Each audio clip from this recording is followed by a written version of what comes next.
Rais wetu wa klabu ya Young Africans, nakushukuru sana kwa kunipa nafasi ili nami niweze kutoa salamu katika siku hii muhimu sana.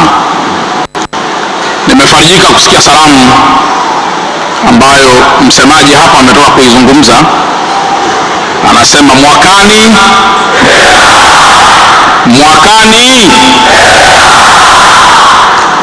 Mimi sijasema tena nini, lakini nyie ndio mmesema kwamba mwakani tena. Mheshimiwa Waziri wetu, nikushukuru sana pia kwa kutupatia heshima hii kubwa kuhudhuria. Nafahamu umehudhuria kama mjumbe wa baraza la wadhamini, lakini pia kwa nafasi yako tumefarijika sana kuwa nawe kwa siku ya leo, na ningeliomba wajumbe pia tumpigie makofi mengi Mheshimiwa Mavunde kwa kuwa nasi.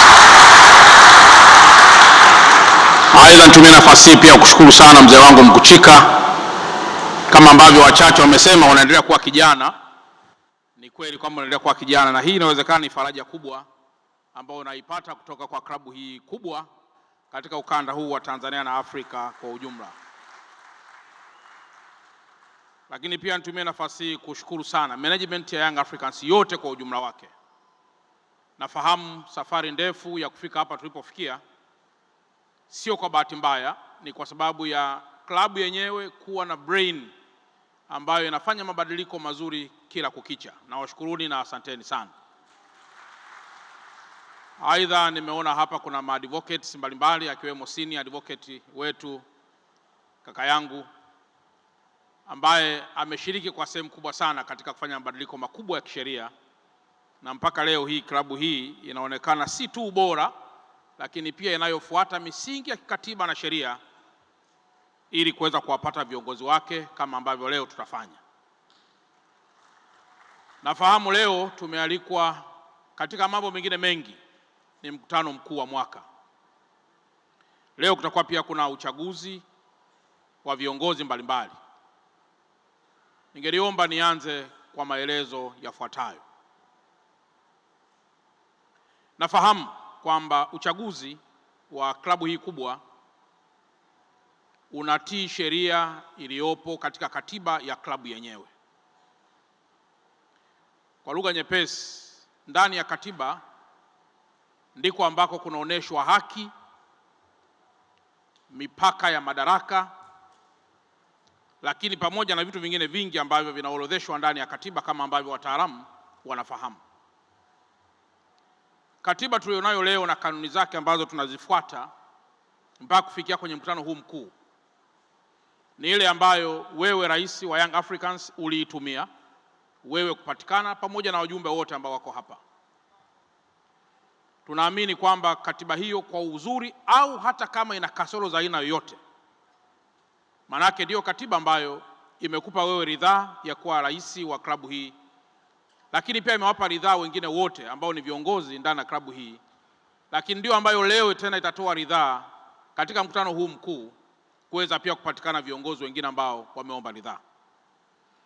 Kwa hiyo nitumie nafasi hii kwanza kwa matakwa yenu makubwa ya kuweza kuheshimu katiba na kuweza kuifuata pasipo malalamiko ya aina yoyote. Na katika hili naombeni tujipigie makofi tena mengi sana. Lakini jambo la pili, nafahamu kwamba Tanzania tuna clubs nyingi, lakini moja klabu nilishawahi kuzungumza kwamba ndani ya mkoa wetu wa Dar es Salaam klabu zote zikishinda huwa napata furaha, lakini Young Africans ikishinda napata furaha zaidi. Kwa lugha nyepesi ni kwamba nakuwa happy kwa klabu zote zikishinda, lakini wanapenda kumfuatilia jamaa moja kwenye mitandao anasema I am extremely happy inapotokea Young Africans imeshinda. Sasa in connection na haya, naomba mpokee salamu nyingi kutoka kwa Mheshimiwa Rais wa Jamhuri ya Muungano wa Tanzania Daktari Samia Suluhu Hassan. Na katika hili, katika kupokeeni salamu zake, naomba nieleze machache kama ifuatavyo. Jambo la kwanza, mwaka huu 2026 kuelekea 2027 taifa letu pamoja na mataifa matatu ya Afrika Mashariki au mawili Afrika Mashariki tumepata heshima kubwa sana ya kuweza kuwa wenyeji wa mashindano ya AFCON. Katika miaka yote ambayo ilishawahi kuwepo katika ukanda wetu wa nchi hii, mwaka huu na hata mwakani, Mheshimiwa Rais wa Jamhuri ya Muungano wa Tanzania amewekeza fedha nyingi sana katika kujenga facilities za michezo hapa kwetu Tanzania, kwa maana Tanzania bara na visiwani. Hivi ninavyoongea, uwanja wa Taifa umekarabatiwa kwa pesa nyingi, lakini kule Zanzibar pia ujenzi unaendelea. Viwanja vidogo vidogo vya michezo hapa kwetu Dar es Salaam vipo na ambavyo vimekwisha kamilika na vingine vinaendelea kukamilika. Zaidi ya bilioni 300 zinawekezwa katika kujenga viwanja hapa tu pamoja na mabarabara. Lakini Arusha pia kuna uwanja mkubwa ambao unajengwa pamoja pia na viwanja vidogo vidogo vya michezo, the same Zanzibar. Mnafahamu kwamba viwanja hivi vitakapokamilika, hata baada ya AFCON, ipo proposal kubwa ambayo lazima viwanja hivi kubwa vyote viwe attached na clubs ambazo ziko serious katika nchi yetu kwa ujumla wake, ama katika kuvimiliki kwa hisa au katika kuvihudumia kwa maendeleo mapana ya tasnia ya michezo hapa nchini. Kwa naomba kwa dhati tena tumpigie makofi Mheshimiwa Rais kwa uwekezaji mkubwa ambao ameufanya katika taifa letu. Sambamba na uwekezaji huo mkubwa ambao umefanyika, tunaamini kwamba wadau wakubwa ni Young Africans pamoja na clubs zingine, lakini specifically leo kwa Young Africans ambayo mmenipa heshima kubwa kuwa mgeni rasmi leo. Moja ya proposal ambayo tunaiwaza kuipropose kwa viongozi wetu wakuu, akiwemo pia waziri wa michezo pamoja na Mheshimiwa Rais, ni kwamba kwa kuwa viwanja hivi ni gharama kubwa sana kuvihudumia, na hasa baada ya AFCON. Kuna baadhi ya nchi walishawahi kuandaa mashindano kama haya ya AFCON, lakini mara baada ya mashindano haya kuisha, viwanja vyao vingi vimebadilika kuwa magofu na vimeota nyasi kwa sababu ya gharama kubwa sana namna kuvihudumia. Lakini leo ukipata klabu kubwa kama hii ya Young Africans, ukasema kwa mfano viwanja let's say vya Gymkhana au viwanja vyovyote, viwanja vya Arusha, baada ya AFCON, klabu kubwa yote ambayo iko serious basi iweze kuwa attached kwa kuendesha kiwanja hicho kwa hafu, kwa maana serikali pamoja na klabu yenyewe. Sasa tunawaza namna hiyo ili kwa ajili viwanja vyetu visije navyo vikabaki kuwa ni magofu, bali clubs kama hizi kubwa ziweze kuunga mkono juhudi za Mheshimiwa Rais katika kuhakikisha kwamba tasnia ya michezo inakuwa hapa nchini. Lakini jambo jingine la muhimu, Mheshimiwa Rais wetu wa klabu hii ya Young Africans, naomba sote kwa pamoja tumpigie makofi kwa uongozi wake mzuri sana ambao ameufanya kutoka alipoingia mpaka sasa. Kama kuna viongozi 5 au 3 ambao wameweza kuendesha clubs hizi kwa taaluma pana sana, basi ndugu yangu Engineer Hersi nadhani anashika namba 1 kwa kuwa na weledi mkubwa kuongoza klabu ya Young Africans. Naomba niwaeleze ndugu zangu, uongozi ni kazi sana. Leo nilikuwa nasoma klipu moja kwenye simu, inasema moja ya mikoa ambayo wananchi wake huwa wanalalamika sana, mara hamna biashara, mara uchumi mbovu, ni Dar es Salaam. Ni klipu kako hapa, nadhani ni mambo ya utani. Lakini anasema tena ukija weekend unakuta mabaa yote yamejaa, kila kitu kimejaa. Hasa unajiuliza haya malalamiko ni ya kweli au ni ya uongo? Sasa alitaka tu kuonyesha kwamba kuongoza watu ni kazi, kwa maana kwamba ukimsikiza kila kitu anachokiongea bila kuongeza za kwako, unaweza kukuta uongozi wako umeferi kabisa. Sasa tumpige tena makofi rais wetu wa Young Africans kwa kazi pia kubwa ambayo ameendelea kuifanya. Leo pamoja na kwamba ana exit, lakini pia anaingia tena, kwa maana kwamba anaomba tena ridhaa na hajapata mpinzani nadhani, na yote hii ni kwa sababu ya imani kubwa ambayo ninyi mmeweza kuonesha kwa uongozi wake ambao umeufanya kwa kipindi hiki ambacho kinaisha muda wake. Lakini pamoja na kumpongeza yeye, nipongeze pia viongozi wote wasaidizi ambao wanamsaidia. Nadhani kwamba mmoja wapo angelikuwa na legalega, bado klabu hii singelikuwa ni nzuri. Maeneo mengine wanasikia watu wanapigana vijembe, wanasikia watu wanaambiwa ondoka, muda wako umeisha, lakini jambo hilo sijalisikia kwenye klabu hii kubwa ya Young Africans. Labda niwarudishe katika historia kidogo. Zamani mikutano kama hii ilikuwa inafanyikia pale Police Mess. Nadhani mnakumbuka vizuri. Na ilikuwa hakuna mtu kuondoka, hakuna mtu kufanya jambo lolote. Ilikuwa yani chini ya ulinzi, uchaguzi unafanyika chini ya ulinzi. Lakini leo kuna mabadiliko makubwa sana yamepigwa. Young Africans uchaguzi wako unakuja kufanyikia Superdome. Kwa Dar es Salaam hii, huu ndio ukumbi namba 1 mkubwa na mzuri. Hii inaonyesha kwamba watu wote ambao wanashiriki leo ni watu ambao wamekuwa na ustaarabu mkubwa, lakini ambao umetokana na namna viongozi wetu ambavyo wanajaribisha kuendelea kuongoza klabu yetu ya Young Africans. Hongereni sana na Mwenyezi Mungu aendelee kuwabariki sana. Lakini pia leo niwapongeze kwa namna ambavyo mmekuwa mabingwa mfululizo. Na leo jina hili ambalo nimepewa na rais wetu kwa kweli nalipokea.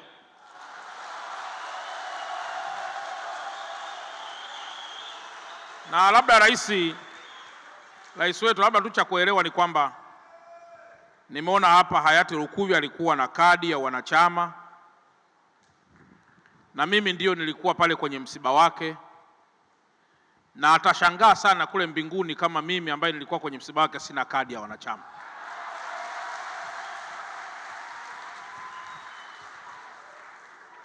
Na kwa kuwa hamjawahi kuniletea, ninaiomba kadi hiyo.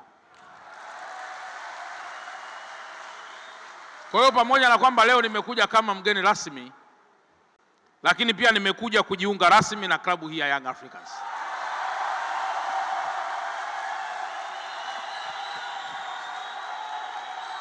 Mwakani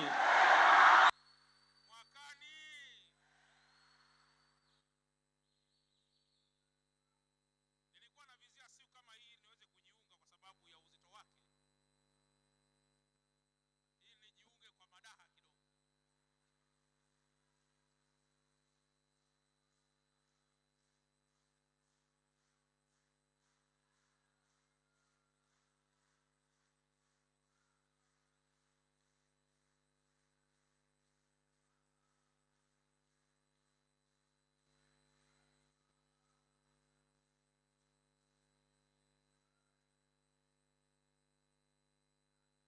Mheshimiwa Rais, sikutaka kujiunga haraka kwa sababu nilikuwa sijakuamini sana kwenye uongozi wako.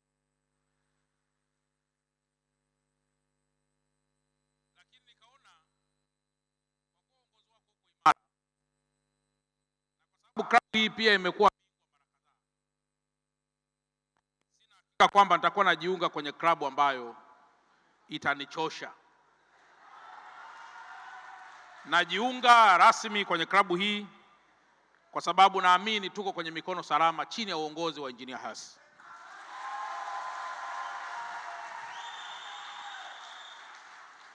Lakini kama mzee Mkuchika ni mmoja wa wadhamini, ni wajumbe wa wadhamini, na mzee Mkuchika ni very senior kwenye serikali, kwenye chama, na hata juzi kwenye ubunge aliamua tu yeye mwenyewe kusema sasa inatosha. Sasa kwa nini leo mimi kama mkuu wa mkoa basi nisiwe hata mzee Mkuchika sio hata role model tu basi kwenye hilo?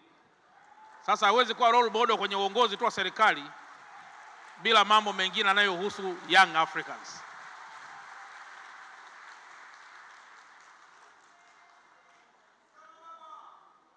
Jina hili la Bwana Peter ambao nimepewa leo Shelile,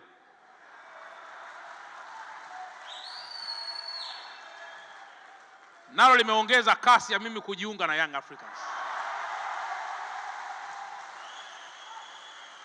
Huyu ndugu yangu Peter Shelile kutoka kule Sundown, South Africa, nafahamu anahitajika na watu wengi sana mpaka Middle East kule.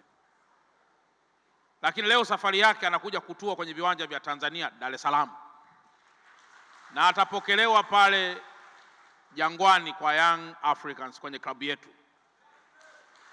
Sasa hiyo kwanza ni heshima kubwa sana kwa taifa la Tanzania. Lakini aliyesababisha heshima hiyo sio tu Mheshimiwa Rais peke yake, ni pamoja pia sio tu Mheshimiwa Dr. Samia peke yake katika kuongoza taifa, ni pamoja pia na Rais wa Young Africans ambaye ameona ni muhimu kuleta chuma ili kiweze kuunga jitihada katika ukanda wetu huu wa Tanzania. Jambo la mwisho, ndugu zangu na Young Africans, wakati Mheshimiwa Rais anaendelea kuongoza taifa letu, niendelee kuwaomba sana kuendelea kuwa wadau wakubwa wa amani hapa nchini. Taifa letu litakapochafuka, mbwembwe zetu zote na investments kubwa ambayo inafanywa haiwezi kuwa na maana. Tuendelee kuwa mashabiki na wapenzi wakubwa wa clubs zetu na tasnia ya michezo nchini, lakini huku tukiomba sana amani na wote kuwa wadau wa amani ambayo ndio chachu ya maendeleo katika taifa letu. Tuendelee kuwa mabalozi wazuri kwa kila ambacho taifa letu limepewa heshima mwakani, kuwa wenyeji na waandaaji wakuu wa mashindano ya AFCON. Tunafahamu, lakini pia linaendelea kujitangaza ndani na hata nje ya Afrika kwamba Tanzania ni nchi ambayo mgeni yoyote anaweza kuishi. Watu wengi wasingependa kuliona taifa letu linapata baraka kubwa, kama ambavyo watu wengi wasingependa kuiona Young Africans ikipata baraka kubwa. Lakini ndio muda wa kusimama imara na kuwa wamoja, na hasa kuepuka yale mambo ambayo yanaweza kuharibu na kuleta dosari ya amani katika taifa letu. Tuendelee kuungana na maono makubwa na mazuri alionayo rais pamoja na viongozi wote, lakini bila kuwasahau wadhamini wetu. Nitakuwa mchoyo wa fadhila nisipomtaja GSM kwa kazi kubwa ambayo ameendelea kuifanya katika klabu yetu. Nafahamu na leo katika mjadala wetu wa namna ya kuanza safari ya ujenzi wa uwanja wetu mkubwa, nafahamu pia moja wa wadau ambao wanatajwa kuwa sehemu ya uwekezaji wa uwanja huo ni pamoja na GSM. Na kwa mantiki hiyo, ndugu zangu na Young Africans, mnapopata uwekezaji wazuri ambao wana maono na matamanio makubwa kuiona Young Africans ikiwa klabu kubwa katika Afrika na hata duniani kote, basi tuendelee kuungana nao na tuendelee pia kushikamana nao, ili siku moja na sisi klabu yetu iweze pia kushiriki mashindano mengine ya ndani Afrika na hata duniani kote, na pengine hata kuwa mshindi kama ambavyo tunaona ushindi katika mataifa mengine. Aidha, kwa kuhitimisha, niendelee tena kuwashukuru sana wanachama wote, na kila mmoja endelee kubeba jukumu imara kwamba anapokuwa ni mwana Yanga basi ajue kabisa kwamba ana jukumu kubwa la yeye kuwa mdau mkubwa na kuwa mdau active all the time, ili klabu yetu endelee kushinda kama ambavyo inashinda sasa. Kauli mbiu yetu ya mwakani tena basi haitokani tu na wachezaji ndani ya uwanja, lakini pia inatokana na kasi kubwa ya wanachama wote na wadau katika kuhakikisha kwamba tunakuwa na mchango mkubwa wa klabu hii kuweza kupiga hatua zaidi kutoka ilipo na pengine kuelekea mbali zaidi. Na baada ya kusema haya, nawatakieni kila la heri leo kuwapata viongozi wetu ambao kwa nafasi ambazo zinagombaniwa.